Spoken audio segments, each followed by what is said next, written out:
Thank you for joining the Arc of East Central Iowa for an advocacy and community engagement presentation. It is our mission to empower people with intellectual and developmental disabilities to engage in lifelong opportunities to live, learn, work, and play with dignity, freedom, and full inclusion in their communities.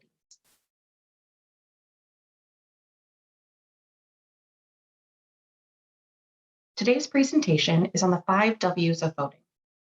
Our goal is to provide education, increase awareness, and create change. My name is Kristen Cranbeer, and I am the Advocacy Program Coordinator for the Arc of East Central Iowa. My information is included for additional resources, questions on this presentation, or recommendations for future events. The Arc of East Central Iowa is a local chapter of the Arc of the United States, a national nonprofit organization headquartered in Washington, D.C. We are one of 16 Iowa chapters advocating for people with intellectual and developmental disabilities. Our chapter was started in 1953 by a group of parents who wanted to raise their children in their homes and communities and not in institutions. Our administrative office is located in Cedar Rapids, Lynn County, Iowa, and we provide services to 5 additional counties. Currently, we serve nearly 650 individuals and their families. In order to vote, I think it's important to understand the history of voting rights. Our Constitution established our country as a federal democratic republic. Federal is our system of government. Democratic is how we govern ourselves as a people, and republic is how our government receives its power from each of us, its citizens. Local, state, and federal officials are elected by citizen voters.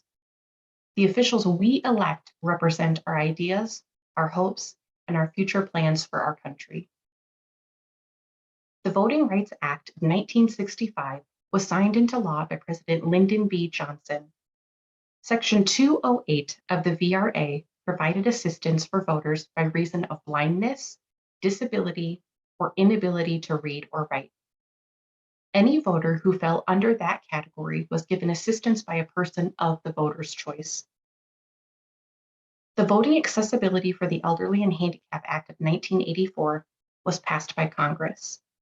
This law required physical access to polling locations in federal elections. If no polling location was accessible, an alternative voting option was required to be made available to any individual with a disability eligible to vote. The law also required states to make registration and voting aids accessible, including telecommunication devices for the deaf.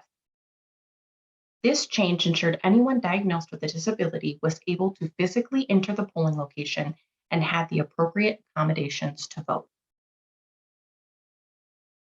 The Americans with Disabilities Act of 1990 was signed into law by President George H.W. Bush, and revisions were signed into law by George W. Bush in 2008. This major civil rights bill prohibits discrimination on the basis of disability in the private and government sectors. ADA enacted a comprehensive set of national goals to ensure that individuals with disabilities enjoyed equality of opportunity, full community participation, independent living, and economic self-sufficiency. Under Title II, all state and local governments must make communication clear and effective. Sign language interpreters would be an example of that. In elections, this means debates, polls, ballots, and registering to vote must be accessible to all Americans. In 2008, the revision expanded the term of disability to broaden the definition, resulting in providing protection for more Americans under the ADA and other federal disability non-discrimination laws. In addition, ADA guidelines have been implemented for accessibility for all Americans at polling locations.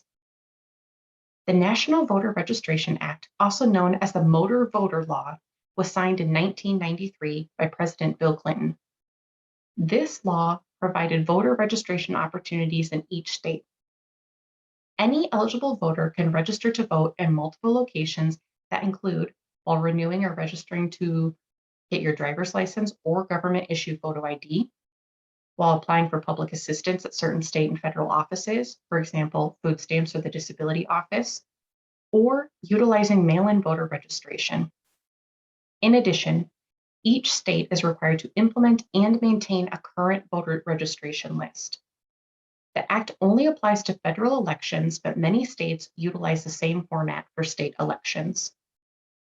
In 2016, the Department of Justice created an ADA checklist ensuring all polling locations had accessibility features to ensure Americans with disabilities could vote. This checklist is 29 pages long and is a comprehensive tool to ensure individuals who fall under the ADA are able to have a safe environment, accommodations, and assistance in compliance with ADA regulations. These are just a few of the voting wins for individuals who identify as being diagnosed with a disability. Having a right to vote, the ability to vote, and the accommodations to vote has been a hard-fought process. We still have a long way to go to ensure fair treatment for all. This is one of the many reasons why voting is so important. Who can vote? You can vote if you are a U.S. citizen, 18 years old on or before Election Day, and an Iowa resident. You can register to vote before your 18th birthday as long as you will be 18 on the day of the election. You can't vote if you are a convicted felon unless your voting rights have been restored, be judgmentally incompetent to vote by a court, or claim the right to vote in any other place. For example, you have a primary residence in another state. What is voting? Voting is the act of choosing someone or something in an election. An example of voting for a person could be voting for the next mayor of your city. And an example of voting for something would be allowing gambling in your county. Voting is a right and a privilege you have as a US citizen. Voting allows you to give your opinion and vote for leaders to represent you and your beliefs at the levels of city, county, state, and country. Voting allows for you to participate in our democratic process. Where can you vote? You have two primary options for voting during elections. You can vote in person at a polling location, or you can vote absentee. Voting in person requires you to transport yourself or find someone to transport you to the election polling place. When you arrive at the location, you can vote independently without assistance, or you have the right to ask for assistance. Your assistant can be an ARC staff, a friend, a family, or a poll worker. They will not share their political beliefs with you. They will help you to make sure you are registered to vote. They will ensure your vote is your decision and is confidential. And they will go to the voting location at your poll and provide aid as you need it. Your second option to vote is voting absentee. This is a nice option for those who have concerns about transportation, but this option does require additional steps. To vote absentee, you must request an absentee form from the Secretary of State's office or your county's election services office, generally titled the Auditor's Office. When you receive the form in the mail, you must complete the form and mail it back. The deadline for absentee ballots is 15 days before Election Day. The absentee form must be at the Election Service Office by 5 p.m. on October 18th of this year. By requesting and completing the absentee form, you will receive a ballot delivered to you in the mail. This allows for you to vote prior to Election Day. It is important to remember the absentee form is the first item you will fill out, and you must complete and return it.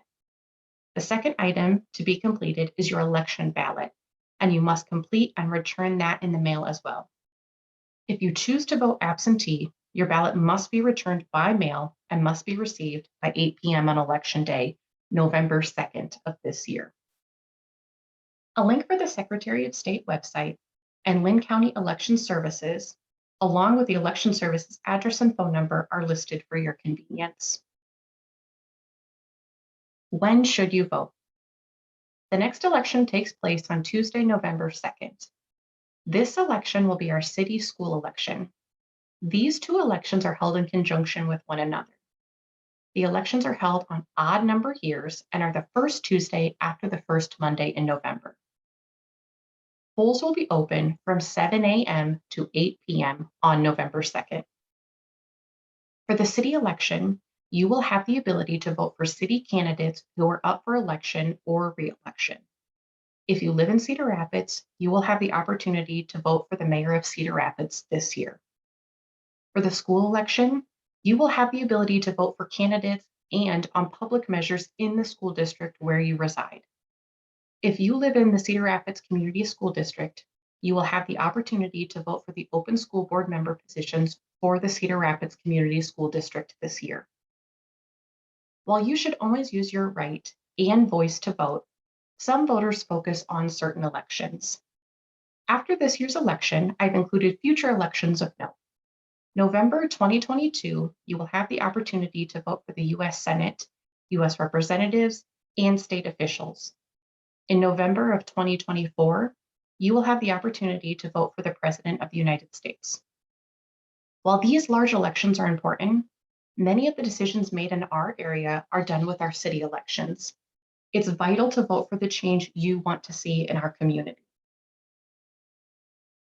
Why voting matters. Your voice matters. The way you feel matters. Voting allows you to pick a candidate who aligns with your personal beliefs, supports important causes to you, and ensures your viewpoint is heard, even when you aren't in the room. 1 in 5 eligible voters have been diagnosed with a disability.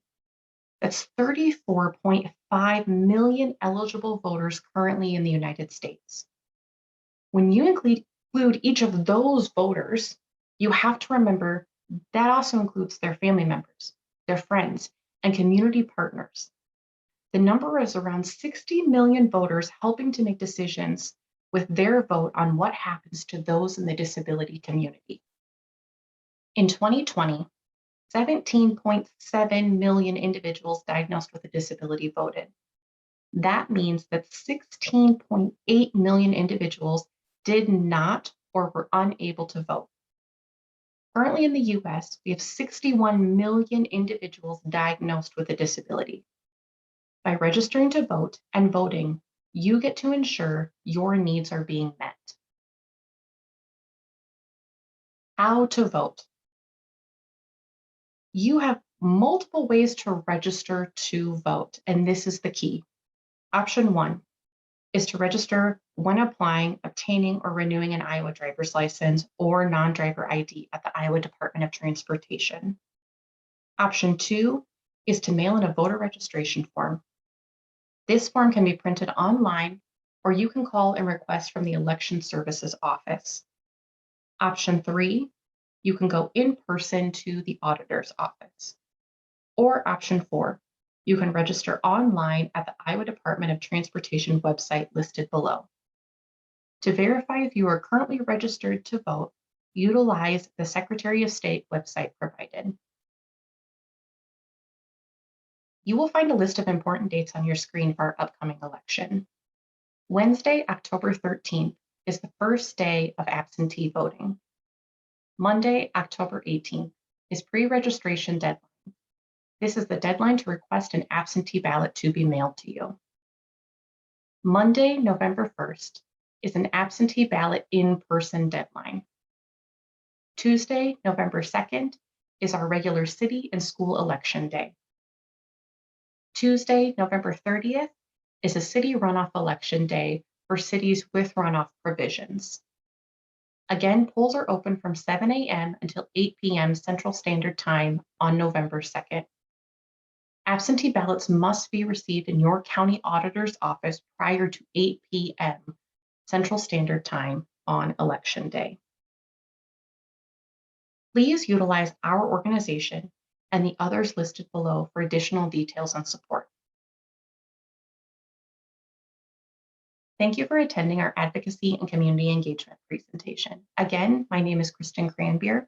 If you have any questions regarding our event today, please reach out to me. Thank you.